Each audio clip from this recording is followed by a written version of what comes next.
जय श्री कृष्ण। श्रीमद् भागवत महापुराण प्रथम खंड द्वितीय स्कंद दसम अध्याय। भागवत के 10 लक्षण। श्री सुखदेव जी कहते हैं, परीक्षित, इस भागवत पुराण में सर्ग, विसर्ग, स्थान, पोषण, उति, मनवंतर, ईशानु कथा, निरोध, मुक्ति और आश्रय, इन 10 विषयों का वर्णन है। इनमें जो 10वां आश्रय तत्व है उसी का ठीक ठीक निश्चय करने के लिए कहीं श्रुति से, कहीं तात्पर्य से और कहीं दोनों के अनुकूल अनुभव से महात्माओं ने अन्य 9 विषयों का बड़ी सुगम रीति से वर्णन किया है। ईश्वर की प्रेरणा से गुणों में क्षोभ होकर रूपांतर होने से जो आकाश आदि पंचभूत, शब्दादि तन मात्राएं, इंद्रियां, अहंकार और महत तत्व की उत्पत्ति होती है, उसको सर्ग कहते हैं। उस विराट पुरुष से उत्पन्न ब्रह्मा जी के द्वारा जो विभिन्न चराचर सृष्टियों का निर्माण होता है, उसका नाम विसर्ग है। प्रतिपद नाश की ओर बढ़ने वाली सृष्टि को एक मर्यादा में स्थिर रखने से भगवान विष्णु की जो श्रेष्ठता सिद्ध होती है, उसका नाम स्थान है। अपने द्वारा सुरक्षित सृष्टि में भक्तों के ऊपर उनकी जो कृपा होती है, उसका नाम है पोषण। मनवंतरों के अधिपति जो भगवत भक्ति है और प्रजा पालन रूप शुद्ध धर्मों का अनुष्ठान है, उसे मनवंतर कहते हैं। जीवों की वे वासनाएं जो कर्म के द्वारा उन्हें बंधन में डाल देती हैं, उति नाम से कही जाती हैं। भगवान के विभिन्न अवतारों के और उनके प्रेमी भक्तों के विविध आख्यानों से युक्त गाथाएं ईश कथा हैं। जब भगवान योग निद्रा स्वीकार करके शयन करते हैं, तब इस जीव का अपनी उपाधियों के साथ उनमें लीन हो जाना निरोध है।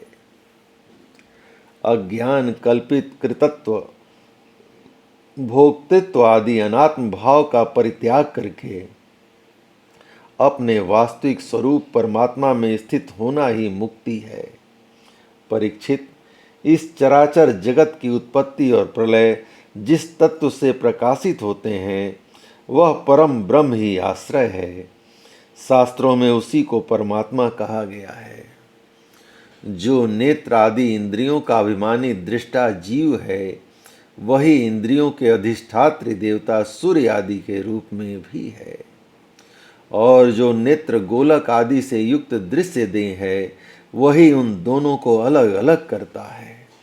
इन तीनों में यदि एक का भी अभाव हो जाए तो दूसरे 2 की उपलब्धि नहीं हो सकती। अतः जो इन तीनों को जानता है, वह परमात्मा ही सबका अधिष्ठान आश्रय तत्व है। उसका आश्रय वह स्वयं ही है, दूसरा कोई नहीं। जब पूर्वोक्त विराट पुरुष ब्रह्मांड को फोड़कर निकला, तब वह अपने रहने का स्थान ढूंढने लगा और स्थान की इच्छा से उस शुद्ध संकल्प पुरुष ने अत्यंत पवित्र जल की सृष्टि की। विराट पुरुष रूप नर से उत्पन्न होने के कारण ही जल का नाम नार पड़ा और उस अपने उत्पन्न किए हुए नार में वह पुरुष 1000 वर्षों तक रहा। इसी से उसका नाम नारायण हुआ। उन नारायण भगवान की कृपा से ही द्रव्य, कर्म, काल, स्वभाव और जीव आदि की सत्ता है। उनके उपेक्षा कर देने पर और किसी का अस्तित्व नहीं रहता। उन अद्वितीय भगवान नारायण ने योग निद्रा से जगकर अनेक होने की इच्छा की।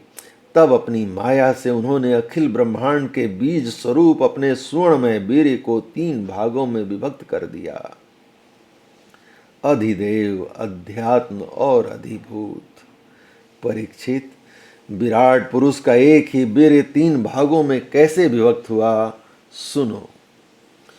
विराट पुरुष के हिलने डोलने पर उनके शरीर में रहने वाले आकाश से इंद्रिय बल, मनोबल और शरीर बल की उत्पत्ति हुई। उनसे इन सब का राजा प्राण उत्पन्न हुआ।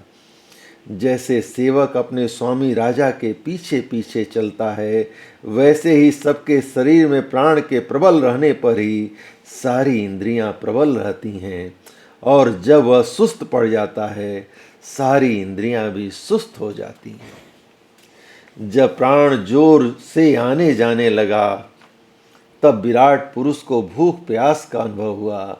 खाने पीने की इच्छा करते ही सबसे पहले उनके शरीर में मुख प्रकट हुआ।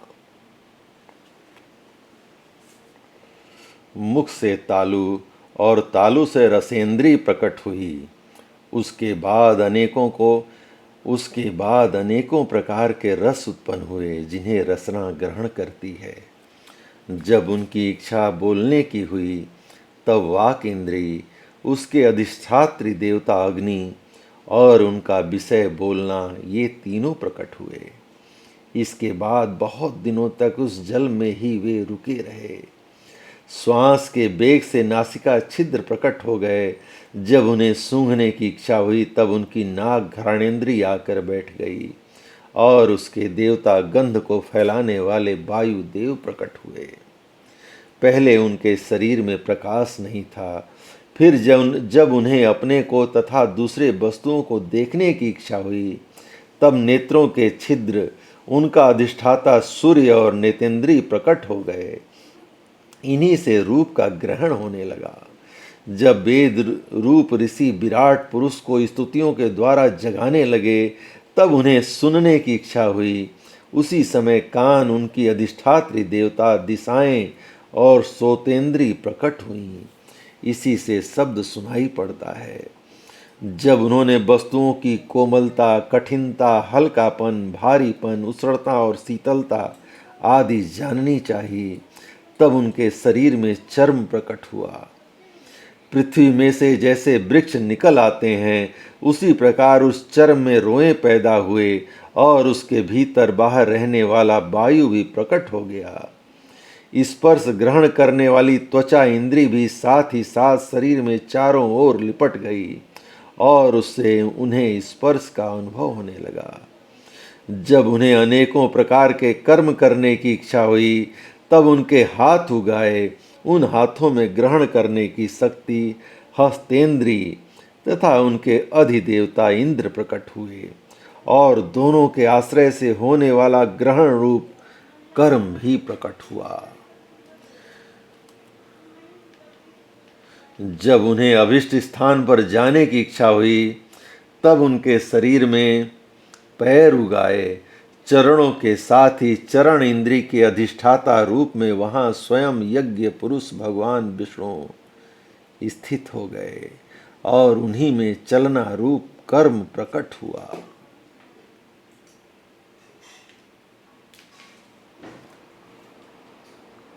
मनुष्य इसी चरणेन्द्री से चलकर यज्ञ सामग्री एकत्र करते हैं।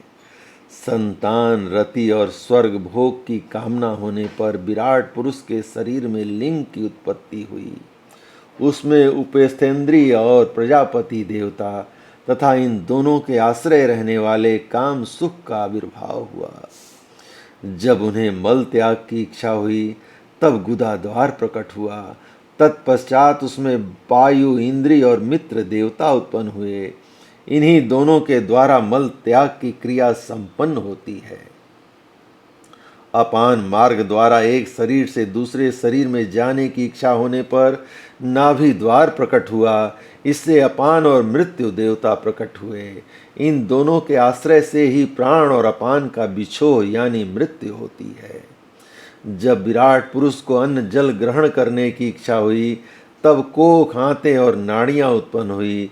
साथ ही कुची के देवता समुद्र, नाड़ियों के देवता नदियां एवं तुष्टि और पुष्टि, ये दोनों उनके आश्रित विषय उत्पन्न हुए।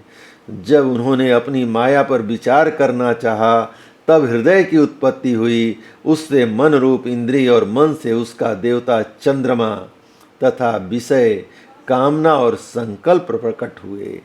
विराट पुरुष के शरीर में पृथ्वी, जल और तेज से 7 धातुएं प्रकट हुईं। त्वचा, चर्म, मांस, रुधिर, मेद, मज्जा और अस्थि। इसी प्रकार आकाश, जल और वायु से प्राणों की उत्पत्ति हुई। श्रोतादि सब इंद्रियां शब्दादि विषयों को ग्रहण करने वाली हैं। वे विषय अहंकार से उत्पन्न हुए हैं। मन सब विकारों का उत्पत्ति स्थान है और बुद्धि समस्त पदार्थों का बोध कराने वाली है। मैंने भगवान के इस स्थूल रूप का वर्णन तुम्हें सुनाया है। वह बाहर की ओर से पृथ्वी, जल, तेज, वायु, आकाश, अहंकार, महत तत्व और प्रकृति, इन 8 आवरणों से घिरा हुआ है। इससे परे भगवान का अत्यंत सूक्ष्म रूप है। वह अव्यक्त, निर्विशेष, आदि, मध्य और अंत से रहित एवं नित्य है। वाणी और मन की वहां तक पहुंच नहीं है। मैंने तुम्हें भगवान के स्थूल और सूक्ष्म, व्यक्त और अव्यक्त जिन 2 रूपों का वर्णन सुनाया है, ये दोनों ही भगवान की माया के द्वारा रचित हैं। इसलिए विद्वान पुरुष इन दोनों को ही स्वीकार नहीं करते। वास्तव में भगवान निष्क्रिय है। अपनी शक्ति से ही वे सक्रिय बनते हैं। फिर तो वे ब्रह्मा का या विराट रूप धारण करके वाच्य और वाचक, शब्द और उसके अर्थ के रूप में प्रकट होते हैं और अनेकों नाम, रूप तथा क्रियाएं स्वीकार करते हैं। परीक्षित, प्रजापति, मनु, देवता, ऋषि, पितर, सिद्ध, चारण, गंधर्व, विद्याधर, असुर, यक्ष, किन्नर, अप्सराएं, नाग, सर्प, किम पुरुष, उरग, मातृकाएं, राक्षस, पिशाच, प्रेत, भूत, विनाशक, कुष्मांड, उन्माद, बेताल, यातुधान, ग्रह, पक्षी, मृग, पशु, वृक्ष, पर्वत, सरीसृप इत्यादि जितने भी संसार में नाम रूप हैं, सब भगवान के ही हैं।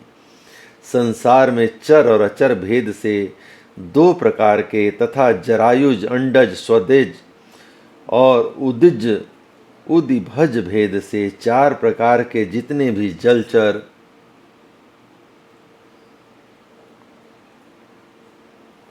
थलचर तथा आकाशचारी प्राणी हैं, सब के सब शुभ, अशुभ और मिश्रित कर्मों के तदनुरूप फल हैं।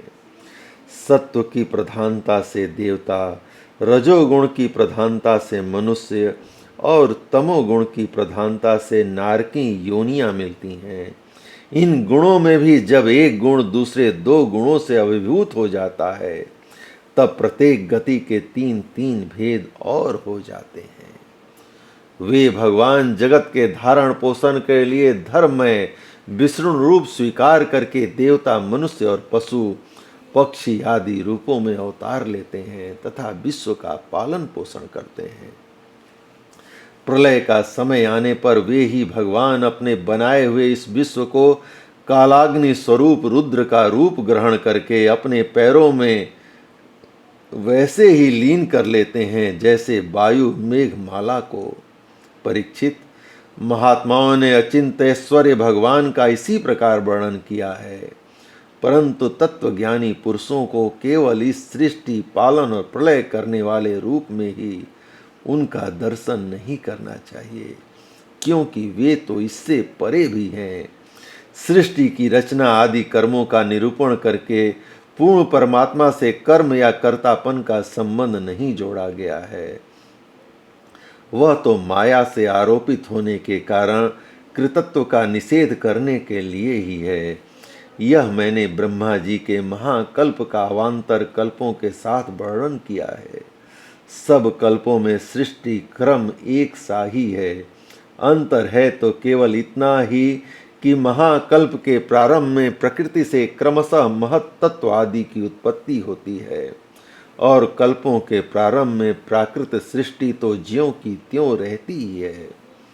चराचर प्राणियों की वैकृत सृष्टि नवीन रूप से होती है। परीक्षित, काल का परिमाण, कल्प और उसके अंतर्गत मनवंतरों का वर्णन आगे चलकर करेंगे।